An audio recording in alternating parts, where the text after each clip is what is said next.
अपने ज़हन को इत्मीनान दें, सुकून दें। मेरे नबी करीम अलैहिस्सलातु सलाम की पूरी हयात मुबारका में आपको शिकवा नहीं मिलेगा कहीं भी। हुजूर यतीम पैदा हुए, कितनी दफ़ा आपको किताबों में मिलता है कि हुजूर रोए हों कि मेरा बाप होता तो ऐसे होता, मेरी अम्मा होती तो ऐसे होती। हम रोज़ नहीं रोते।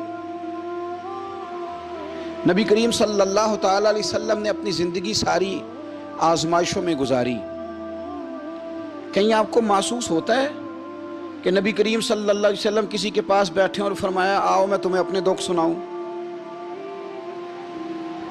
हमें तो मसला बन गया है, हम लोगों ने अपने आप को गैर मुतमईन बना लिया है। हम उन सारी चीज़ों की डिमांड करते हैं जो हमारे मालिक ने मुनासिब नहीं समझी हमें देनी। हमें अपने आप को मुतमईन करना चाहिए, सुकून में रखना चाहिए।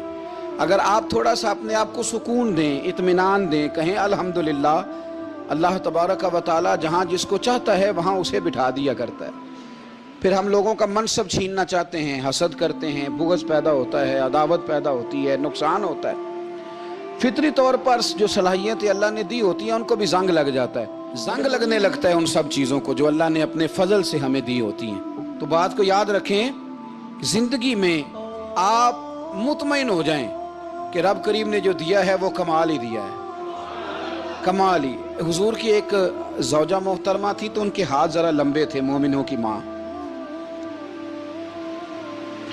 बाज़ ख़वातीन ने उनसे कहा कि लंबे हाथों वाली, हम बना लेते हैं ना ये भी बात कि उसका नाक मोटा है तो इसकी आंखें छोटी हैं, तो उसके कान बड़े हैं तो इसके हाथ कैसे हैं। तो कहा लंबे हाथों वाली, तो वो परेशान हो गई। नबी करीम अलैहिस्सलाम तशरीफ़ लाए, क्या हुआ? अर्ज़ की या रसूलल्लाह मुझे लंबे हाथों वाली कहते हैं। तो हुजूर फरमाने लगे ये परेशान होने वाली बात है कि खुश होने वाली बात? या रसूलल्लाह क्या मतलब? फरमाया तू कह कि रब ने लंबे हाथ इसलिए दिए हैं ताकि मैं सखावत ज़्यादा कर सकूं, मैं सखावत ज़्यादा। ये जो मेरा चेहरा है ना, ये जो आपका चेहरा है, ये आपकी चाहत है कि अल्लाह की? फी अय्यि सूरति मा शाअ रक्कबक। अल्लाह फरमाते हैं जैसे मैंने चाहा है वैसे तुझे बनाया है। तो अगर मेरा मोटा नाक, मेरी छोटी आंखें, मेरी बड़ी आंखें, मेरे चिपटे कान, ये मेरे तो नहीं, ये तो मेरे रब की चाहत है। मुझे अपने मोटे होंठों से नफरत करनी चाहिए कि अल्लाह की चाहत से प्यार करना चाहिए? मुझे अपने काले रंग पर परेशान रहना चाहिए कि रब की चाहत पर मुझे प्यार आना चाहिए? हम अल्लाह की चाहत पर प्यार कर, ये चाहत है अल्लाह की, ये चाहत है। तो अल्लाह की चाहत से मोहब्बत कर। तू परेशान हो रहा है, फलाने का रंग हो रहा है तो मेरा काला है, फलाने का मकान बड़ा है तो मेरा छोटा है, फलां बड़ी गाड़ी में कैसे बैठ गया? भाई अल्लाह ने चाहा था बैठ गया। अल्लाह ने मेरे लिए साइकिल पसंद की है, मुझे अल्हम्दुलिल्लाह कह के साइकिल पे बैठना चाहिए। उसने पसंद की है, उसकी रिजा है कि मैं यहाँ रहूँ। तो एक बात तो ये हमेशा याद रखें कि आप अपने आप को मुतमईन करें, जिंदगी में सुकून दें।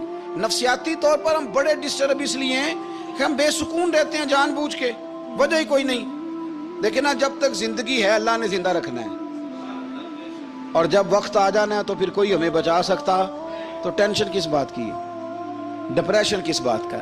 एक बात। दूसरी बात ये कि दूसरों की नफ्सियात का भी थोड़ा थोड़ा ख्याल करें। हम पता क्या चाहते हैं, सारे मेरे मुताबिक चलें, फिर नफ्सियाती मसाइल पैदा होते हैं। मेरे साथ अगर 100 बंदा प्यार करता है तो उनके मुतालबे अलग अलग हैं। कोई कहता है जनाब को प्यार ही करना चाहिए, हर एक से मुस्कुरा के मिलना चाहिए। कोई कहता है हजरत साहब इतना भी प्यार करें तो लोग निगल जाते हैं, थोड़ी डंडी पट्टी भी होनी चाहिए। दोनों किस्म के लोग हैं ना जी। एक वो शख्स है जो कहता है इतना बड़ा मजमा है तो 2 सिक्योरिटी गार्ड भी होने चाहिए। तीसरा कहता है जी अजीब अजीब लगता है, गार्ड रखे हों किसी बंदे ने, किसी बड़े आदमी। तो ये हर बंदे का मुतालबा। अब आपने क्या करना है? आपने लोगों के मिजाज की रियायत करनी है। जहां तक आप प्यार कर सके आपने करना है, जहां तक मोहब्बत कर सके आपने मोहब्बत।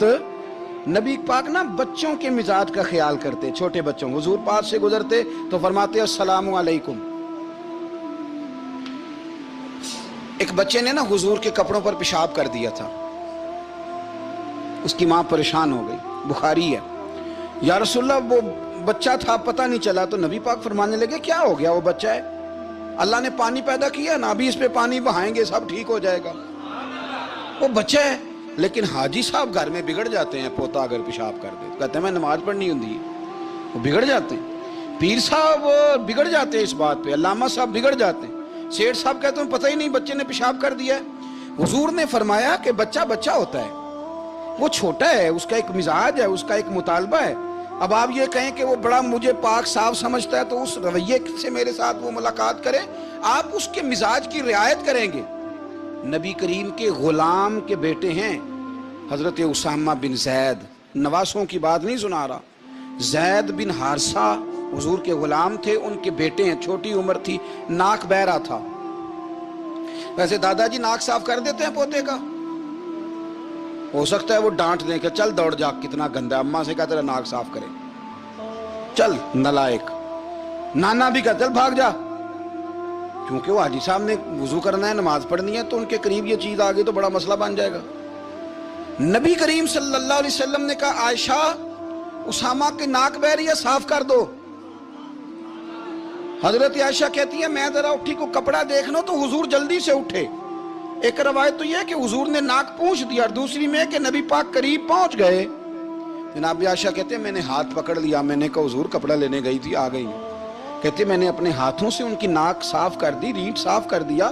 اللہ کے رسول گویا میری طرف دیکھ کے مسکرائے, حضور راضی ہوئے.